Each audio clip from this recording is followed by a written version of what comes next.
Hello बच्चों, कैसे हैं आप सभी। मैं अभिषेक महाक स्वागत करता हूं आप सभी का आपके अपने यूट्यूब चैनल स्पेक्ट विजन पे।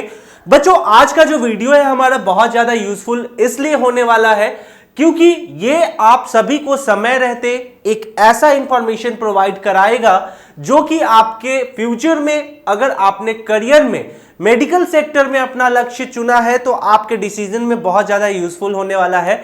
यकीन मानो, क्योंकि आगे चल करके 12वीं के बाद आपको कौन कौन सी परेशानियां जो है वो फेस करनी पड़ सकती हैं अगर आप कुछ सावधानियों को अगर नहीं बरतोगे तो। इसलिए ये वीडियो को पूरा देखिएगा, स्किप मत करना, क्योंकि इस वीडियो में A to Z पॉइंट पे हम चर्चा करने वाले हैं। और जो बच्चे हमारे 12th का एग्जाम दे चुके हैं वो ज्यादा बेहतर इस वीडियो को खुद से रिलेट कर पाएंगे, क्योंकि उन्हें पता होगा कि अभी वो वर्तमान में कौन सी परेशानियों को फेस कर रहे हैं मेडिकल के सेक्टर में अपना करियर बनाने के दौरान।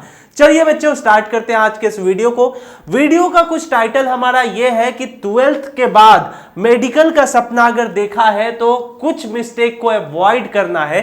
सबसे पहली चीज की कौन सी मिस्टेक है, तो अक्सर बच्चों को यह बोला जाता है कि बच्चों 12वीं को, स्पेशली 11th और 12th का जो हमारा सिलेबस है उसको अच्छे से देख लो, क्योंकि आगे चल करके अगर आप नीट का एग्जाम देते हैं या फिर अगर आप कोई भी एंट्रेंस एग्जाम देते हैं, चाहे वो कोई भी राज्य सरकार कंडक्ट करा रही हो, चाहे नर्सिंग का हो, पैरामेडिकल का हो, इंक्लूड एमबीबीएस हो, सभी में 11th 12th का जो सिलेबस है वो इंपॉर्टेंट रोल प्ले करता है। तो आप बोलोगे कि सर ये चीज तो हमें पता ही है, फिर आप क्यों बता रहे हो। बच्चों, मैं आपको बेसिक से बता रहा हूं, ठीक है। तो ये सारी चीजें तो आपको समझ में आ गई होंगी, लेकिन इसके बाद और कौन कौन से ऐसे पॉइंट है जो आपके लिए बहुत ज्यादा यूजफुल हो जाते हैं, चलिए उस पर भी जरा चर्चा कर लेते हैं। सबसे पहली चीज कि आपको जो सबसे पहला पॉइंट यहां देखने को मिलता है, यानी कि 12th का जब आप एग्जाम देते हो बच्चों, तो 12th में आपको सबसे पहले सिलेबस पे तो पॉइंट यहां देखना ही है, क्या पढ़ना है, ठीक है। सिलेबस पे तो आपको यहां पे चर्चा करना ही होता है। उसके बाद आपको दूसरा जो है, टोटल आपने कितना जो मार्क्स है वो कलेक्ट किया है, कितना अंक आपने प्राप्त किया है, उस पे भी चर्चा होता है। तो परसेंटेज पे भी बहुत ज्यादा जो है यहाँ पे ऑप्शन देखने को मिल जाता है। बहुत से लोग जो है यहाँ पे मानते हैं कि आपका 80% होना चाहिए, ठीक है। बहुत से लोग को यहाँ पे होड़ में लग जाते हैं कि 90%, 99%, लेकिन वो पॉसिबल नहीं होता। लेकिन आपको जो बेसिक जो आपको टारगेट लेकर के चलना है वो आपको 75% से लेकर के 80% तक लेकर के चलना है। इससे ऊपर आ जाए तो बेहतर है, लेकिन इससे कम मत लाने की प्रयास करना, इतना लाने का कोशिश जरूर करना। मैं क्यों बता रहा हूं, मैं आपको अभी बहुत कुछ बताने वाला हूं। अभी क्यों, कौन कौन से ऐसी परेशानियां आपको फेस करने को मिलेगा अगर इससे नीचे आपका मार्क्स आया तो। प्लस इतना के बावजूद सिलेबस को तो अच्छे से पढ़ना ही है, ये सारी चीजें आपको पता है। चलो मैं लेकर के जरा सा आपको चलता हूं, आपके कुछ इंफॉर्मेशन जहां मैं आपको दूंगा। सबसे पहले ये चीज देख लो, यहां पे आप दोनों बच्चों के लिए है, यानी कि जो 12th हो चुका जिनका और जो देने वाले हैं 26 में, तो इन दोनों बच्चों के लिए ये वीडियो साबित होने वाला है बेहतर। देखो बच्चों, आपको मैं सबसे पहले बता दूं कि अगर आप मिडिल क्लास से हैं, ठीक है, और मिडिल क्लास से आप जो है मेडिकल का सपना देख रहे हो, तो सबसे पहली जो पाबंदी आपको बनने वाली है वो बनने वाला है मनी इशू। जी बिल्कुल, इकोनॉमिकल इशू आप फेस करोगे ही करोगे, मुझे अच्छे से पता है। और जो बच्चे अभी पढ़ रहे होंगे उन्हें भी पता है कि मेडिकल में जो पैसा है उसका क्या महत्व है, फी कितना हाई लगता है। तो इसीलिए मैंने आपको बोला कि कोशिश करो कि 75% से ऊपर लेकर के आ जाओ। क्यों 75% से ऊपर लेकर के आ जाओ, तो अगर आप 75% से ऊपर लेकर के आते हैं तो आपको बेहतर कॉलेज मिलेगा, आपको अच्छा स्कॉलरशिप मिलेगा। स्कॉलरशिप कौन कौन सा, तो जरा स्कॉलरशिप पर भी चर्चा कर लेते हैं। इस पे बच्चों आपको आइडिया होगा, हमने बहुत से वीडियो इस पे बनाए भी हैं, और अगर नहीं आइडिया होगा तो अब आपको पता चल जाएगा। जी मैं बात कर रहा हूं एनएसपी के बारे में, यानी कि नेशनल स्कॉलरशिप पोर्टल के बारे में। आप जान करके हैरान हो जाओगे कि ये एक ऐसा स्कॉलरशिप है जो केंद्र सरकार के द्वारा बच्चों को उच्च शिक्षा के लिए प्रदान की जाती है। इसमें बहुत से वैरायटी के स्कॉलरशिप्स होते हैं, लेकिन स्पेशली अगर आप मेडिकल करना चाहते हो तो आपका संपूर्ण खर्चा जो है ये स्कॉलरशिप उठा सकता है। लिस्ट में जो रिक्वायरमेंट है बच्चों आपको 75% से ऊपर देखने को मिल जाता है। आइए जरा बात करें कि इस स्कॉलरशिप में और क्या क्या देखने को मिलता है।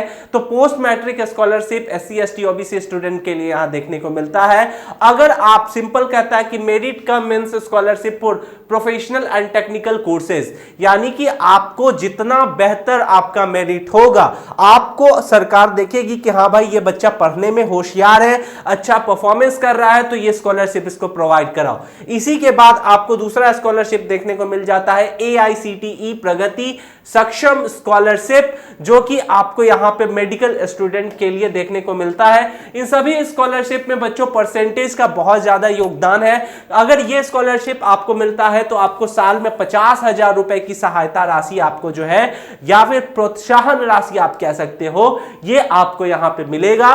देन आफ्टर हर एक स्टेट का अपना जो है वो गवर्नमेंट है, जैसे बिहार गवर्नमेंट हो गया, मध्य प्रदेश गवर्नमेंट हो गई, इन सभी गवर्नमेंट में उत्तर प्रदेश गवर्नमेंट हो गई, सभी गवर्नमेंट जो है अपना अपना स्टूडेंट के लिए आगे जो है स्कॉलरशिप प्रोग्राम लेकर के चलते हैं। जैसे बिहार में आपका पोस्ट मैट्रिक स्कॉलरशिप यहां पे देखने को मिलता है। MP की अगर बात करूं तो मुख्यमंत्री मेधावी विद्यार्थी योजना, जो कि फुल ट्यूशन फॉर MBBS, यानी MBBS में आपका जितना भी पैसा लगता है आपको पूरा यहां पे कवर किया जाएगा।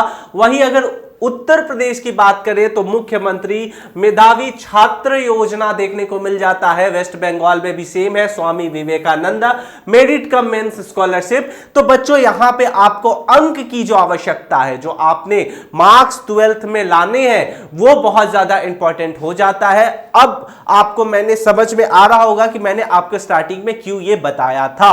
और जो बच्चे अभी भाई प्रॉब्लम फेस कर रहे हैं वो तो मेरी बातों को काफी बेहतर तरीके से समझ पा रहे होंगे। तो इन सारी चीजों को बच्चों आपको जो है यहां पे समझना है। अब आगे आता है PMSSS, prime minister special scholarship scheme. अगर इसकी मैं बात करूं तो यहां भी देख लो, ये स्पेशली जो है ये हमारे ये जम्मू कश्मीर और लद्दाख के जो बच्चे हैं उसके लिए है, जैसे ट्यूशन, हॉस्टल, मेंटेनेंस अलाउंस, ये सारी चीजें उनको कवर करती है। तो यहां पे हर एक स्टेट के बच्चे के लिए है, हर एक टेरिटरी के बच्चे के लिए है, आपको यहां सोचने की जरूरत नहीं है। अब जो बच्चे प्राइवेट से अगर मान के चलो अंक कम आ जाता है, ठीक है, आपको जैसे आप MBBS करना चाहोगे तो उसके लिए तो आपको एग्जाम देना होगा ना नीट का। अगर आप नीट देना चाहते हो, नीट में अंक कम आ जाता है, स्कोर कम आता है, तो उसके लिए प्राइवेट का ऑप्शन होता है। प्राइवेट के लिए भी स्कॉलरशिप है, समझ में आ रहा है, प्राइवेट के लिए भी स्कॉलरशिप है, लेकिन उसके लिए आपको जो है परसेंटेज अच्छे आने चाहिए 12वीं में। जैसे अगर मैं बात करूं तो एक नीचे में अभी हम लोग बात करते हैं, यहां पे देखो अगर कोई बच्चा रिसर्च के सेक्टर में जाना चाहता है तो इसके लिए भी है ICMR and DBT junior research fellowship. इसमें जो है MBBS और BDS के जो हमारे बच्चे हैं उनके लिए ये शो होता है कि अगर आप इसमें इंटरेस्टेड हैं तो आपको रिसर्च के लिए अमाउंट दिया जाएगा 31,000 प्रति महीना प्लस HRA, ठीक है। देन आफ्टर बच्चों आपको यहां पे कुछ NGOs वगैरह भी देखने को मिल जाते हैं। जैसे आपका यहां पे फाउंडेशन है, NGO की बात करूं तो सीताराम जिंदल फाउंडेशन, अगर आपने नाम सुना होगा, अगर नहीं सुना होगा तो इसके बारे में आप सर्च कर लीजिएगा। HDFC जो है ये भी देती है। उसके बाद आपका कॉलगेट कीप इंडिया स्माइलिंग करके जो है एक फाउंडेशन NGO करता है, ये भी मेडिकल और नर्सिंग स्टूडेंट के लिए है, ये भी प्रोवाइड कराता है। कितना कितना प्रोवाइड कराता है तो आपके सामने सारा पेमेंट यहां पे दिया हुआ है कि 30,000 रुपए सालाना आपका जो है वो कॉलगेट कीप इंडिया स्माइलिंग जो है ये फाउंडेशन प्रोवाइड कराता है। LIC HFL विद्याधन जो है ये भी UG मेडिकल स्टूडेंट के लिए प्रोवाइड कराता है। डॉक्टर अब्दुल कलाम स्कॉलरशिप, ठीक है, ये प्रोफेशनल मेडिकल स्टूडेंट के लिए है, जो कि 10,000 से 25,000 रुपए का अमाउंट जो है मिलता है। और बच्चों इन सारे चीजों के अलावा आपको आगे और भी बहुत कुछ देखने को मिलता है। जैसे प्राइवेट कॉलेज में, जैसे कि अगर मैं बात करूं तो KIIT यानी किट का आपने नाम सुना होगा, SRM का नाम सुना होगा, मणिपाल का नाम सुना होगा, अमृता का नाम सुना होगा, अमेठी का नाम सुना होगा। तो इस तरीके से बहुत से ऐसे प्राइवेट कॉलेजेस हैं जो कि आपको यहां पे ऑप्शन देखने को मिल जाता है। तो बच्चों इसलिए मैंने बोला आपको कि आपको जो है 12वीं में अच्छे से परफॉर्मेंस करना है। दूसरी चीज कि 12वीं में जो है कुछ ऐसे बुक्स होते हैं जो कि बहुत ज्यादा इंपॉर्टेंट रोल प्ले करते हैं, जैसे बायो। अगर मेडिकल के सेक्टर में जा रहे हो तो बायो पे ज्यादा ध्यान देना।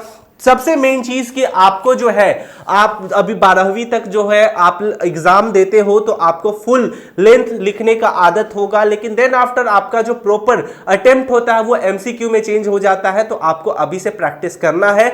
इन सारी चीजों के अलावा बच्चों, अगर कोई बच्चा नर्सिंग में जाना चाहता है तो नर्सिंग के क्या बेनिफिट है, क्या लॉसेज है, अगर मेडिकल में जाना चाहता है तो मेडिकल में क्या प्रेशर है, अगर कोई ANM GNM पैरामेडिकल इस तरीके के कोई कोर्सेज में जाना चाहते हैं तो सारा इंफॉर्मेशन हमारे चैनल पे अवेलेबल है, आप वहां से जाकर के देख सकते हैं। और बच्चों सबसे इंपॉर्टेंट चीज कि अगर आपको मेडिकल के सेक्टर में जाना है तो आपके लिए एक बेस्ट ऑप्शन लेकर के एस्पेक्ट विजन आया है, एम्स रक्षक बैच 2026। अभी सही समय है आपके पास, आप इस बैच में एनरोल्ड होकर के आप बेनिफिट उठा सकते हैं। इस बैच में बच्चों आपको काफी बेहतर फैकल्टी के द्वारा सारा इंपॉर्टेंट जो भी आपका सिलेबस होगा वो कवर कराया जाएगा। साथ में इसमें आपको MCQ बेस्ड क्वेश्चंस मिलते हैं जो कि आपके प्रैक्टिस को और भी बेहतर बना देते हैं। तो आप इस बैच से एनरोल होकर के अपने लक्ष्य को और अच्छे से प्राप्त कर सकते हो।